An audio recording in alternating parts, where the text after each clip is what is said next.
This goes into commercial and government use, delineated by the different colors here, because the classifications that we put data into tells us who and what processes can use the information. And because of that, these are the common levels of sensitivity and what we typically see in commercial and in the government world. Any questions on that?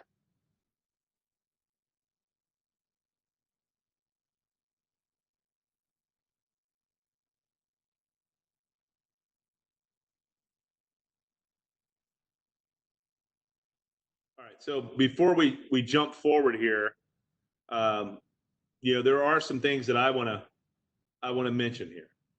So let me see. I want to mention something. So how do we classify information? I think that really here is the long pole in the tent. That's the long pole in the tent. So how do we classify information is really important for us. So what's the usefulness of that information? What is the value to the organization? How old is it? Is it just coming in? Did we just receive that Andy or Taylor went out and got the new Jordans last night, and now we have that new information where we can start maybe advertising new basketballs to that person, or new socks, or maybe a new athletic shirt or something like that. What's the level of damage that could be caused if it was disclosed? So if it's disclosed, what's the level of damage?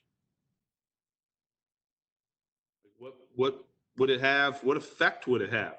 What if the integrity if it was modified? What effect would that have? What are we doing to protect the data? And is there any compliancy or regulations around that information? What about the security posture? What are we putting into place for security controls? Who should access, or who should be able to access that information? So that's separate, who can access it, besides who maintains it. Right? Those are different business duties or job duties within the organization. And who can also reproduce it? And then what is the cost if it was not available or corrupted? That would suck, right? So what's the cost if it's not available or corrupted? And you can see a trend here. You can see a trend going back to the first discussion, or one of the first discussions that we saw yesterday, right? It goes back to, of that information, what is the confidentiality, what's the integrity, and what's the availability of that information? Because all of these that we see here, that are shown on the screen, directly relate back to confidentiality, integrity, and availability of that information.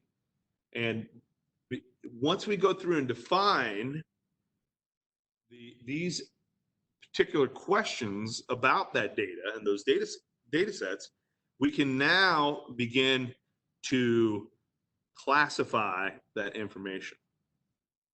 So we protect it, we process it, we can be strict with it, we can put audit controls around it, do separation of duties, have periodic reviews, all sorts of great techniques that we can use that allow us to implement controls around that classification of information and protect the management and the security team that we have in place to set up access controls around that data.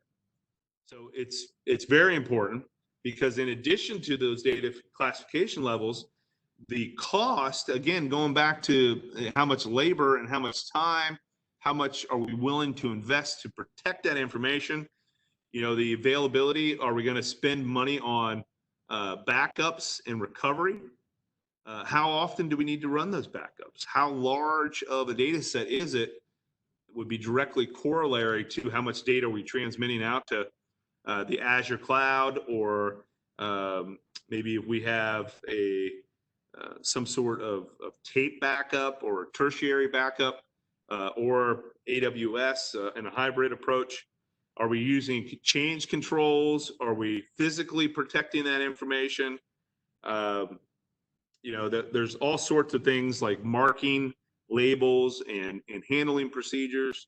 I'll give you an example. When I was working at SAIC, I received a letter from Bank of New York Mellon, who was in charge of the 401k when I was working there.